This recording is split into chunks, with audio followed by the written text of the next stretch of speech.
से आपके पास आते हुए सर, आपका तो एक लंबा, आप खुद भी वित्त राज्य मंत्री रहे हैं, आपके पिता लंबे वक्त तक देश के वित्त मंत्री रहे, तो आपकी नजरों से जानना चाहेंगे, आपने फॉलो तो किया ही होगा, क्या बड़े बड़े बदलाव आप देख रहे हैं? प्री 2004 भी, वहां से लेकर 2014 तक यूपीए की सरकार, फिर एनडीए की तीसरी सरकार, और आपकी नजर में अगर विकसित भारत की अर्थव्यवस्था इसे बनाना है 47, उस परिकल्पना में सबसे बड़ा कदम किस क्षेत्र में फोकस होना चाहिए? तो आपने कहा अंजना जी की कुछ मीठा हो जाए, तो मैं हजारीबाग की कुछ मिठाई के बारे में जिक्र करूंगा। पहली बात तो मैं कहूंगा कि चौपारण का खीरमोहन होना चाहिए।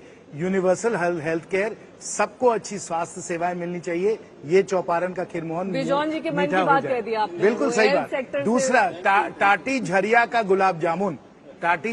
गुलाब जामुन, ग्रीन ग्रोथ हो जाए, नेट जीरो हो जाए, ग्रीन बैंक बन जाए, तो ये दो हमारी मिठाई आ जाएं। और मैं फिर सत्यनारायण जी का जो समोसा है, कड़वी बात नहीं, नमकीन बात मैं कर रहा हूं, सत्यनारायण जी का जो समोसा हो जाए वो ये है कि हर युवा को अच्छा स्किल मिले, अच्छी शिक्षा मिले, जिसमें कि उनको रोजगार मिले। ये हम लोगों को मिठाई भी मिल जाए, हम लोगों को नमकीन भी मिल जाए, बहुत ही स्वादिष्ट ये बजट बने।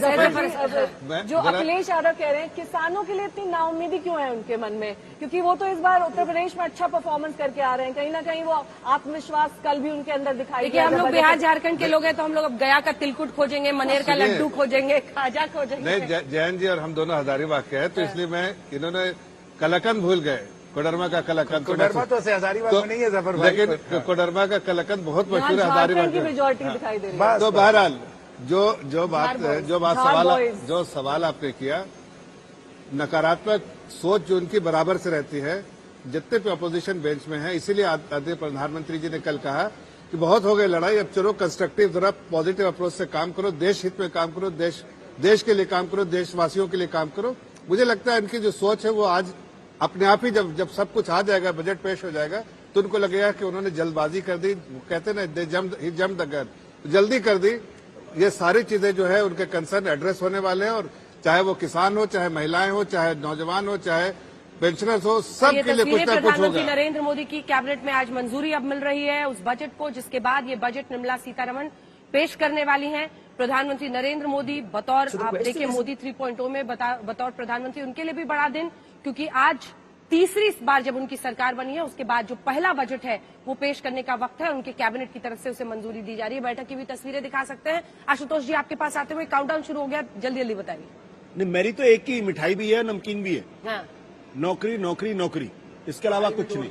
और ये आज की तारीख की सबसे बड़ी समस्या। पुरानी तस्वीरें आप महिलाओं के बारे में बात कर रही थी अंजना जी, आप महिलाओं के बारे में बातचीत कर रही थी, एक खत पढ़ देता हूं। एक बार ये बता दे रहे हैं सबसे ज्यादा पैसा किसको मिला है, तो अगर हम 2019 से 2023 तक देख ले, मोदी 2.0 में डिफेंस को सबसे ज्यादा पैसा मिला है। आप क्या देखना चाहते हैं? मैं जो कहना चाह रहा हूं, छोटी सी जानकारी दे रहा हूं।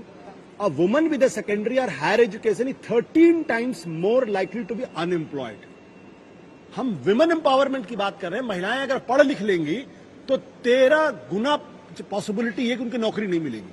Now this is the situation, और ये मैं खुद से नहीं कह रहा हूं, मैं पढ़ के रिसर्च करके मैं आपको बता रहा हूं।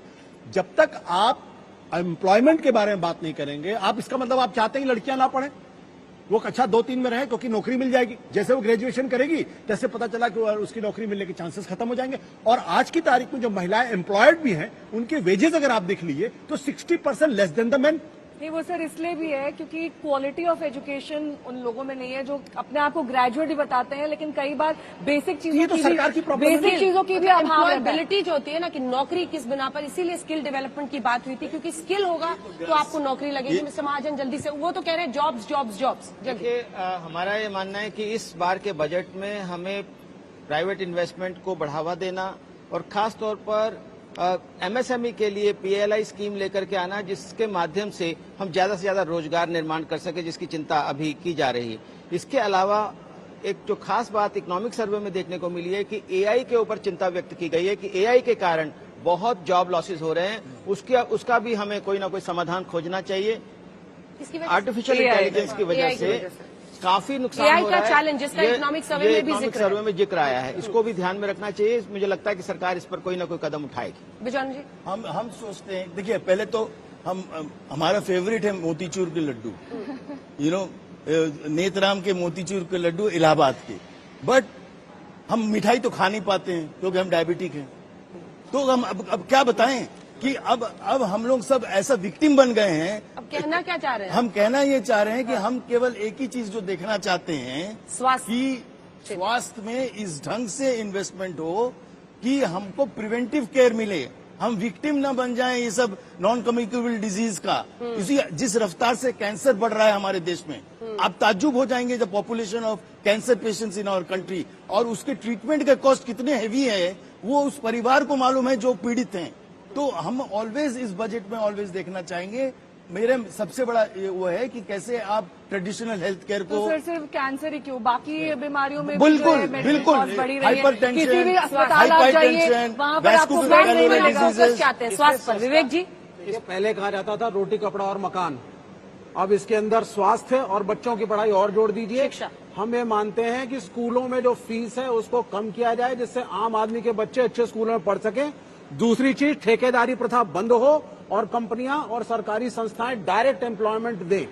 ये दो चीजें हैं, ये नहीं होंगी तब तक आम आदमी का क्वालिटी ऑफ लाइफ इंप्रूव नहीं करेगा। This is the first thing first. मेरे शो में एक बच्ची आई थी, वो बता रही थी कि सीयूईटी के एक क्वेश्चन को अगर आपको चैलेंज करना है तो उस एक क्वेश्चन के लिए उसको 200 रुपए देने पड़ते हैं।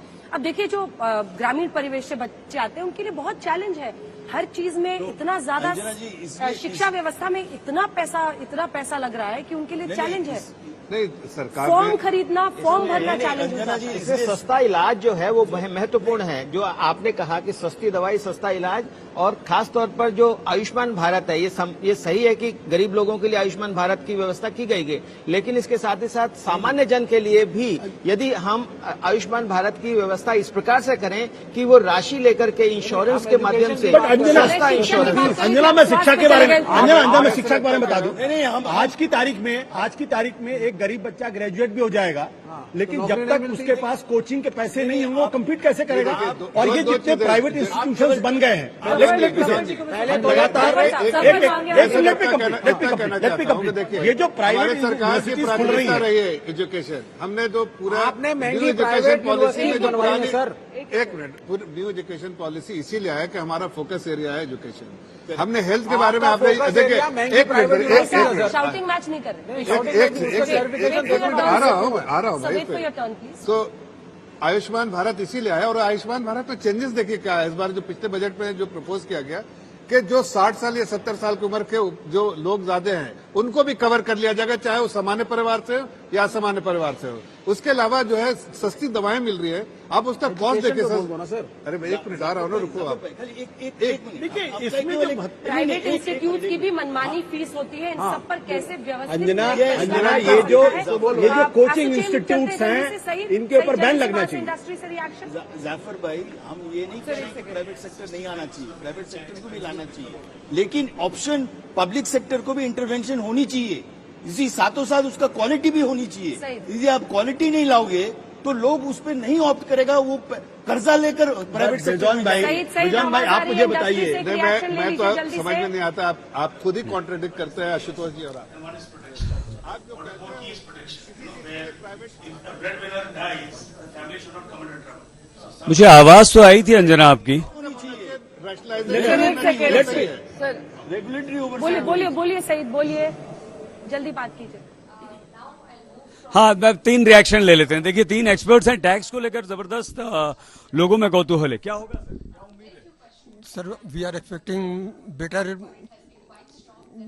बेसिकली बेटर एग्जम्पशन वगैरह in case of individual standard deduction from 50,000 to 1 lakh rupees.